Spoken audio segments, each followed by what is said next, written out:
त्यांची अवस्था विधानसभेच्या निवडणुकीत काय झाली ही उभ्या महाराष्ट्रानं पाहिलं। आणि राऊतांना म्हणाव, कुठल्या पुण्यकर्मासाठी 4 महिने तुम्ही वारी करून आलता आतली? तुम्ही जे आता आरोप करताय माननीय एकनाथजी शिंदे साहेबांवर की त्यांच्यावर कसली तलवार आहे म्हणून, तुम्ही कुठलं पुण्यकर्म केलं? त्याच्यासाठी 100 दिवस तुम्ही जेलची हवा खाऊन आला।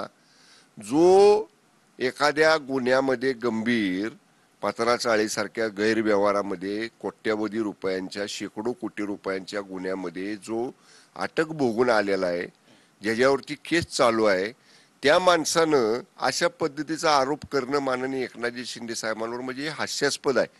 त्यांना म्हणावं, तुम्ही आमच्या घरात डोकावून बघू नका। आमच्या महायुतीचा कारभार स्वच्छ चाललेला आहे, व्यवस्थित चाललेला आहे, खेळीमेळीत चाललेला आहे। आणि आता तुम्हाला ना कोल्ह्याला द्राक्ष आंबट जसं म्हणतात ना, तसं स्वतःला मिळालं नाही, स्वतःला महाविकास आघाडीचं सरकार आणता आलं नाही। उबाटाला 90 जागा लढवून त्यातल्या 20 फक्त जिंकता आल्या। अनेक ठिकाणी उबाटाची डिपॉझिट जप्त झाली विधानसभेला, ज्यांची एवढी दयनीय अवस्था झाली। आणि माझं स्पष्ट मत आहे, ही सगळी अवस्था उबाटाची होण्याचा मूळ सूत्रधार कोण असेल, मूळ कारणीभूत कोण असेल, ह्याचा सगळ्या पराभवाचा मूळ जबाबदार कोण असेल, तर तो ही अशी भंपक विधानं करणारे संजय राऊत आहेत। त्यामुळे त्यांच्या अशा भंपक विधानांकडे आम्ही लक्ष देत नाही।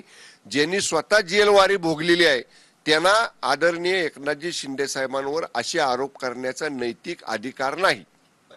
गणेश नाईक पण त्या ठिकाणी त्यांनी आता बैठक घेतली। ते म्हणतायत की जसं यश संपादन केलं नवी मुंबईमध्ये तसं यश ठाण्यामध्ये पण करू शकतो। त्या ठिकाणी सुद्धा दर 3 महिन्यांना आता जनता दरबार घेणार। तर यावर देखील संजय राऊत यांनी टीका केलेली आहे की गणेश नाईक हे जुने ठाण्याला जुन्या पद्धतीने ओळखणारे कार्यकर्ते आहेत। मी काय म्हटलं, संजय राऊतांना म्हणाव, गणेश नाईक असतील, आदरणीय शिंदे साहेब असतील, ठाण्यामधले आमचे सहकारी प्रताप सरनाईक साहेब असतील, नरेश मस्के साहेब असतील, आमचे सगळे आमदार डॉक्टर श्रीकांत शिंदे साहेब असतील, हे आम्ही सगळे शिवसेना, भाजप, राष्ट्रवादी काँग्रेस आम्ही महायुती म्हणून एकत्र आहोत। तुम्ही कशाला आमच्यात नाक खुपसताय? आम्ही महायुतीची सत्ता अबाधित ठेवण्याचा प्रयत्न करतोय। आणि ठाणे म्हणाल तर ठाणे हा नेहमीच धर्मवीर स्वर्गीय आनंद दिघे साहेबांचा, वंदनीय शिवसेना प्रमुख बाळासाहेब ठाकरे साहेबांच्या विचाराचा आजपर्यंत बालेकिल्ला राहिलेला आहे। आणि तो बालेकिल्ला तसाच अबाधित ठेवायचं काम आदरणीय एकनाथजी शिंदे साहेबांच्या नेतृत्वाखाली ठाणे जिल्ह्याने गेली 10, 15, 20 वर्षे केलेला आहे। त्यामुळे ठाणे जिल्हा हा आदरणीय एकनाथजी शिंदे साहेबांच्या नेतृत्वाखालीच शिवसेनेचा बालेकिल्ला कायम राहील। संजय राऊतांनी आमच्यात नाक खुपसायची गरज नाही। पण गणेश नाईकांची जी भूमिका आहे त्याच्याशी समतात्मक? गणेश नाईक महायुती म्हणून बोलतायत ना। गणेश नाईक कुठं असं म्हटले का की महायुती सोडून आम्ही काय करू?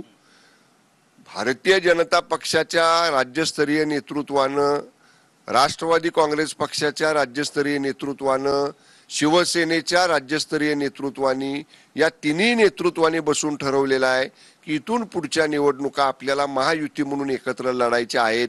त्यामुळे महायुती म्हणून आम्ही सगळेजण एकत्र काम करू।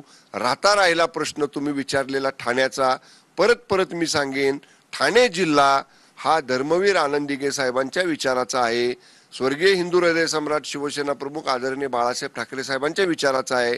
आणि तो ठाणे जिल्हा शिवसेनेचा बालेकिल्ला काल होता, आज आहे, उद्या देखील राहील।